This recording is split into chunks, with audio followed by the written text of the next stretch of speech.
지난주에 오늘 본문 말씀을 예수님이 당신의 메시아임을 드러내시고 나타내시기 위해서 행하신 첫 번째 표적의 사건으로 우리가 한번 해석을 하며 설교를 했습니다. 오늘은 이제 표적 사건이 아니라 그냥 가나에 오는 잔치에서 물을 포도주로 바꾸시는 기적의 사건으로 한번 바라보면서 한번 은혜를 나누고 싶습니다. 우리 그런 관점에서 보면 본문을 통해서 우리 삶의 영육 간의 부족함의 문제를 우리가 어떻게 해결해 가는지 그 놀라운 방법을 우리가 깨닫게 됩니다.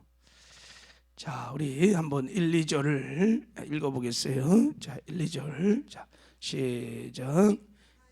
때는 날 갈릴리 가나 호늘레가 있어 예수의 어머니가 거기 계시고 예수도 그 제자들도 혼례를 청함을 받았더니. 자, 갈릴리 가나에 혼인잔치가 있었어요. 거기 예수님의 어머니 마리아도 제자들도 청함을 받았어요. 유대인의 혼인잔치는 신랑 집에서 짧게는 1주, 길게는 2주까지 한다 그래요. 혼인잔치의 가장 중요한 게 노래와 포도주예요. 포도주는 막 먹고 마시고 취함의 목적보다 기쁨의 상징이니까, 그래서 포도주가 굉장히 중요한 거예요.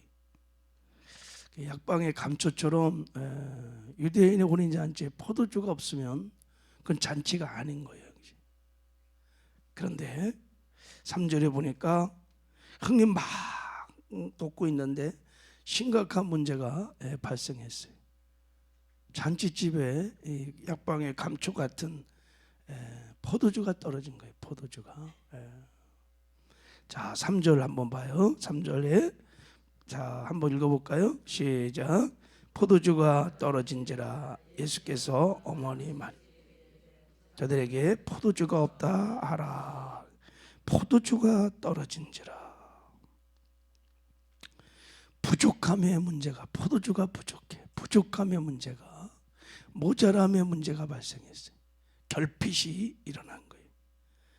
이게 심각한 가나 혼인잔치의 문제, 부족함의 문제. 2000년 전에 가나 혼인잔치에 있었던 이 부족함의 문제가 지금 우리의 삶에도 이 부족함의 문제가 늘 심각한 문제인 거예요. 개인적으로 돈이 부족하고 건강이 부족하고 지식이 부족하고 가정에 가면 부부와 사이에 사랑이 부족하고 부모와 자식 간의 대화가 부족하고 또 가정에 돈이 부족하고 사회적으로 국가적으로 보면 부족함의 문제가 심각해. 자원이 부족하고 요즘은 총선을 준비하는데 다 보수와 진영이 막 쫙 갈라져 갖고 신뢰가 서로 싸우고 하니까 신뢰가 부족해. 요즘은 저출산 문제로 뭐가 부족해요? 자식들이, 사람이 부족해. 북한은 막 계속 도발 위협을 막 하니까 안보, 국방력이 부족하고, 아무튼 그런 관점에서 보면 부족함이 투성해. 이것도 모자라고 저것도 모자라고 이것도 부족하고 저것도 부족하고 다 결핍증 환자들이 다 부족해. 예수를 믿는 우리는 어떤가? 우리의 삶에도 부족함의 문제가 있어요. 교회도 부족함의 문제가 있어요. 우리에게도 부족함의 문제가 있어요. 제가 언급하지 않아도 부족함의 문제가 있어요. 자, 우리 예수를 믿는 우리 그리스도인들은 이 부족함의 문제를 주 안에서 어떻게 해결해야 될까? 오늘 본문은 그런 관점에서 보면 우리에게 답을 줍니다.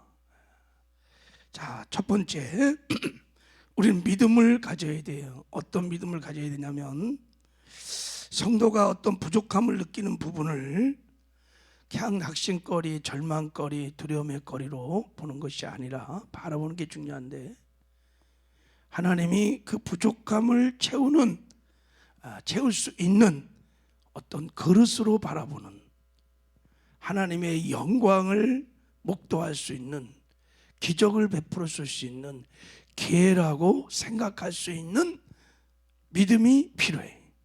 할렐루야. 이 관점의 전환이에요. 일단은 자, 왜 우리가 주 안에 있기 때문에. 자, 11절을 한번 읽어봐요. 11절 여러분이 한번 읽어봐요. 시작.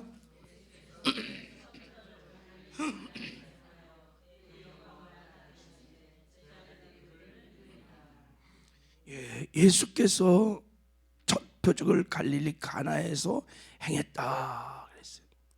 갈릴리 가나에서 예수님이 기적을 베푸셨어요. 그 영광을 나타냈어요. 부족함을 채워줬어요. 왜 갈릴리 가나의 혼인잔치에서? 갈릴리 가나 혼인잔치에 포도주가 떨어졌기 때문에. 여러분, 이런 일들은 혼인잔치에 있을 수 없는 일입니다. 왜냐하면 유대인들은 혼인잔치를 준비할 때 술을, 포도주를 자기 집에서 다 담궈서 준비한대요. 뭐 사오고 그런 게 아니에요.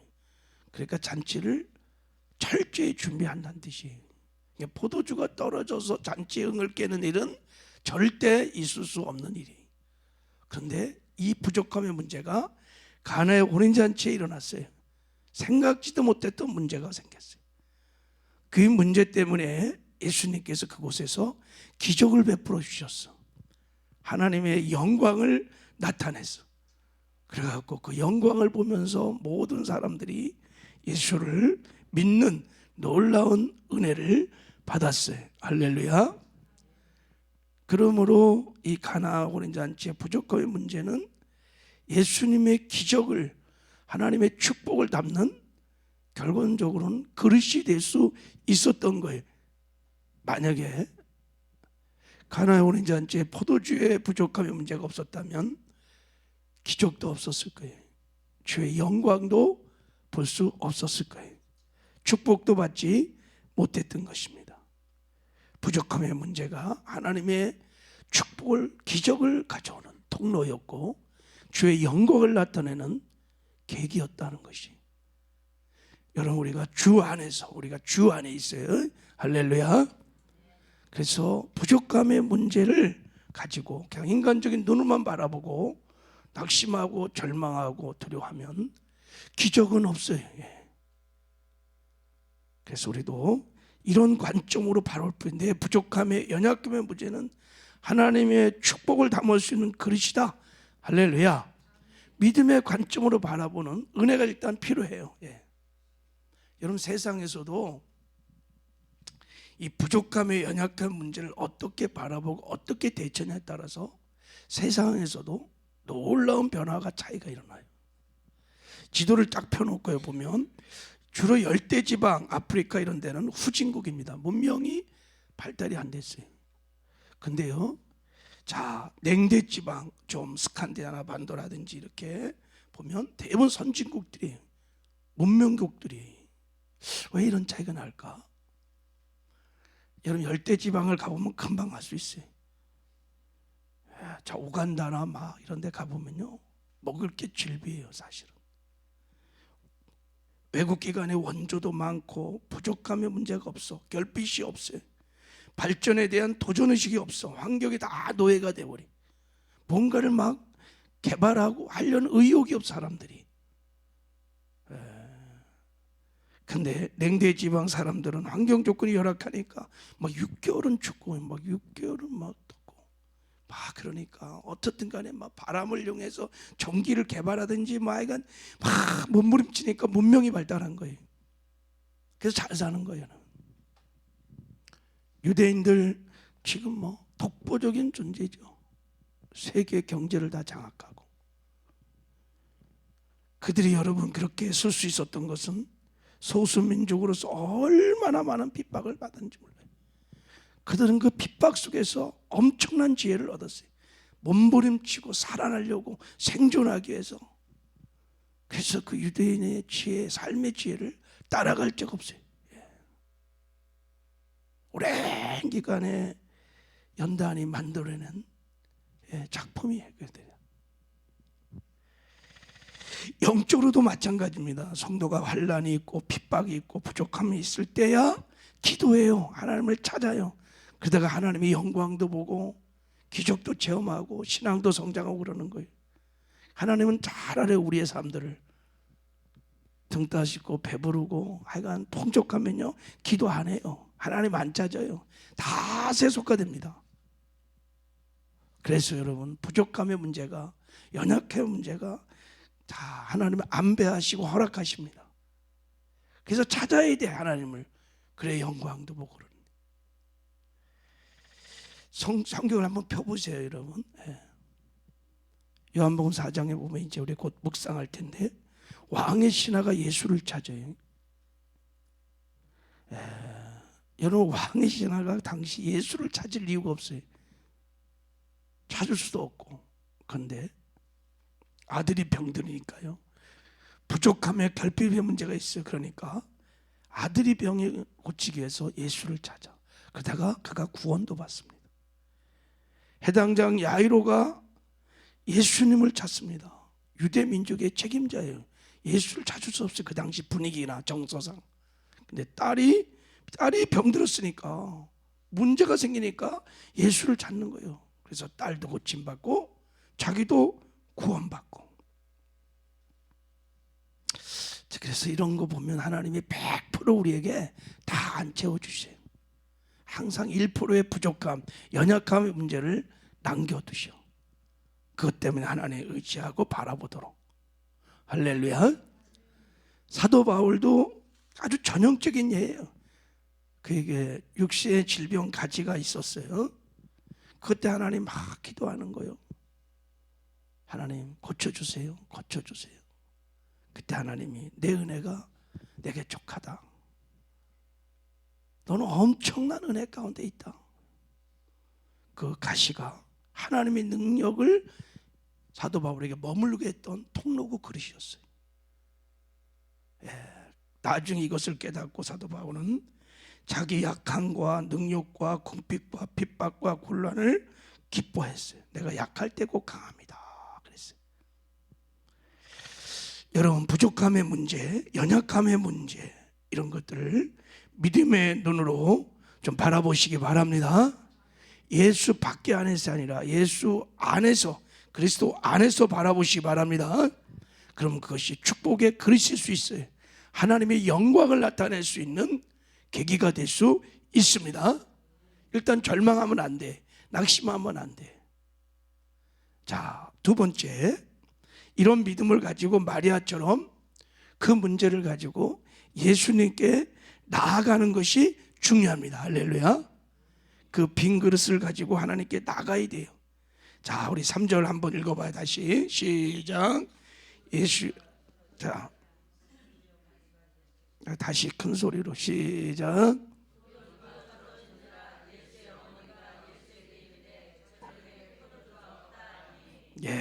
포도주가 떨어지자마자 마리아가 앞뒤 좌우 안 보고 어디에 나갔어요? 예수님께 나갔어요. 이게 믿음, 이게 부족함을 채우는 첫 번째 비결이. 가서 포도주가 없다라, 포도주가 없다라 그랬어요. 여러분, 예수님이 마리아가 이 포도주가 없는 이 술의 문제를 해결할 거라고 어떻게 알았을까요? 예수님 무슨 술 제조 공장의 아들이요? 술을 잘 알아요? 포도주를 잘 알아요? 근데 마리아는요, 주님을 인정했어요. 주님의 능력을 인정했어요. 포도주 문제뿐만 아니라 주님은 모든 부족함의 문제를 채울 수 있는 능력의 주님을 인정했습니다. 할렐루야. 이게 굉장히 중요해요.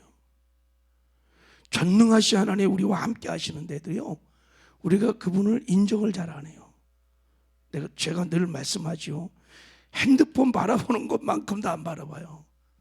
그냥 예수님을 손님 취급하고 인정하지 않고 꼬던한 보리자루처럼 취급하면 아무 역사가 일어나지 않아요. 진짜 우리의 일상의 삶에서 우리의 생명의 주인으로, 내 인생의 주인으로, 역사의 주인으로 그분을 정말 인정해 드리는 그런 믿음이 필요합니다. 할렐루야. 그래야 우리가 빈 그릇을 가지고 다른 데 안 가고 주님께 진정으로 나갈 수 있습니다. 예, 범사의 끈을 인정하라. 그리하면 내 길을 인도해 주시리라. 그리고 마리아는요, 빈 그릇을 가지고 가서 다른 말 안 해요. 그냥 상황만 딱 설명하고 필요한 것만 딱 아랍니다. 보세요. 저희에게 포도주가 없습니다. 그렇게 말해요. 5절도 한번 읽어봐요. 5절. 자, 시작. 그의 어머니가 아인에게 이르되, 예, 그냥 포도주가 없다고 해라. 그리고 무슨 말을 하든지 그냥 따르라. 딱 상황만 정확히 설명해요. 어떻게 해달라 뭐 이러지 않아요. 물을 포도주로 바꿔주세요 뭐 그런 말 하지 않아요. 저 6통에 저 물에 가득 포도주를 바꿔주세요. 지금 빨리 급하니까 빨리 해주세요. 이런 뭐 사족을 안 달아요. 댓글이 없어요. 그냥 있는 상황만 정확히. 왜 그럴까요? 믿음이에요. 이게 믿음이에요. 이스라엘 역사 중에 다윗이 전쟁을 칠 때 보세요. 다윗이요, 무슨 하나님께 나가서 우리가 막 죽게 됐습니다, 하나님 이렇게 해주시고 이렇게 얘기해 주시고 그런 사족이 하나도 없어요. 주여, 그냥 상황 보고만 하는 거야. 그냥 전쟁입니다, 죽게 됐습니다, 그냥 딱 그 말만. 하나님의 전지하심과 전능하심을 믿는 것입니다. 할렐루야. 하나님은 하나님의 때에 하나님의 방법으로 하나님의 능력으로 하나님이 역사하시는 것을 신뢰하고 믿는 것이에요. 할렐루야. 예, 부족함이 있을 때 그냥 상황만 딱 주문하면 됩니다. 그래서 우리가 믿음을 보여줘야 돼요. 내가 정말 하나님을 믿고 있다는, 하나님을 신뢰하고 있다는 믿음을 보여주는 거예요. 마리아가 그랬습니다. 여러분, 그냥 포도주가 없다 그래라. 그리고 주님께서 말하는 대로 그대로만 해라. 야, 이게 엄청난 믿음이에요, 여러분에게. 그럴 때 주님께서 채워주시는 역사가 일어난 줄 믿습니다. 자, 마지막으로 하인들의 이제 그 순종을 우리가 좀 볼 필요가 있어요. 가나 어린 잔치의 기적은 마리아의 믿음과 하인들의 기적을 통해서 일어났습니다. 자, 한번 봐요.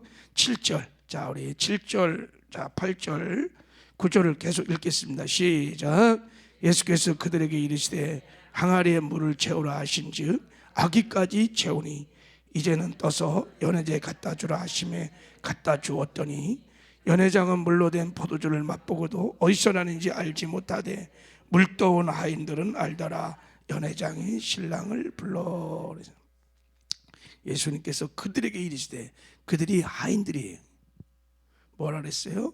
항아리에 물을 채우라 그랬어요. 그랬더니 채웠어. 아니, 항아리에 물을 채운다고 물이 포도주가 되겠어요? 근데 하인들은 채우라 그러니까 그냥 채웠어요. 순종했습니다. 자, 그리고 두 번째 명령했어요. 이제는 떠서 연회장에게 갖다 주라 그랬어요. 갖다 줬어요. 아니, 지금 채운 물이 포도주가 바뀌었어, 안 바뀌었어요? 바뀐 걸 갖다 줬어요? 물을 갖다 줬어요? 물을 갖다 준 거예요. 물을. 이건 미친 짓이, 그죠? 물을 갖다 지금 이게 포도주라고. 그래도 갖다 줬어요. 자, 언제 물이 포도주가 됐느냐? 자, 9절에 여러분, 그들이 항아리에 물에 가득 채워서 그 물을 가지고 연회장으로 갖다 주었을 때 비로소 물이 포도주가 되는 놀라운 기적이 일어났습니다. 하인들이 끝까지 하나님의 말씀에 순종할 때 기적이 일어났다는 거예요. 할렐루야. 그래서요, 거기 보세요. 물떠온 하인들만 알더라. 이게 무슨 말입니까? 순종하는 자들만 이 기적이 어떻게 일어나는지, 이 기적을 통해서 주님의 영광을 보았다는 거예요. 할렐루야. 여러분, 순종하는 자들은요, 하나님과 인카운트가 일어납니다. 하나님의 영광을 봅니다. 하나님의 능력을 체험합니다. 할렐루야. 순종하던 날만 봐요. 여러분, 하나님의 기적의 사건을 쭉 한번 보세요. 마라의 쓴물을 단물로 바꿀 때 어떻게 바뀌었냐? 모세가요, 하나님 말씀 듣고 끝까지 지시한 나무를 던질 때 쓴물이 단물로 바뀌어요. 여리고가 언제 무너졌느냐? 한 바퀴 돌 때 뭔가 귀퉁이에서 부스럭부스럭하면서 무너진 징조가 있었냐? 아니요. 그냥 첫째 날도 그대로, 둘째 날도 그대로, 셋째 날도 그대로. 중간에 뭔가 좀 금도 가고 막 그래야 이게 신날 텐데 까딱 없었어요. 일곱째 날 7바퀴를 들고 외칠 때 와르르하고 무너진 거예요. 끝까지 순종할 때 하나님의 영광을 본 거예요. 남한 장군이 언제 치유를 받았습니까? 한번 들어갔다 나오면 좀 이쪽 부분이 좀 뭔가 좀 뽀들뽀들해지고 이렇게 치료가 일어나야 되는데 아니요. 한 번 들어갔다 나가도 안 걷죠. 2번 들어가는 거예요. 7번째야 순종할 때 깨끗하게 피부가 바뀌면서 주의 영광을 보았던 것입니다. 할렐루야. 우리가 말씀에 끝까지 순종하는 때, 하나님의 때가 되면 부족함을 채우는 하나님의 영광, 하나님의 기적이 일어나게 되는 줄 믿습니다. 오늘 여러분, 우리 삶에 일어나는 크고 작은 부족한 문제 때문에 너무 낙심하고 절망하지 마시기 바랍니다. 믿음으로 바라보시고 은혜 보좌 앞에 담대히 나가세요. 그리고 주님이 주시는 음성 듣고 그것이 내 상식으로 이상으로 맞지 않을지라도 그냥 순종하십시오. 그럼 하나님께서 하나님의 때, 하나님의 방법으로, 하나님의 능력으로 기적을 베풀어 줄 줄 믿습니다. 오늘도 우리 포도주가 되는 이 가나 혼인 잔치의 영광을 목도하는 복된 하루가 되시기를 주님의 이름으로 축복합니다. 하나님 아버지 감사합니다.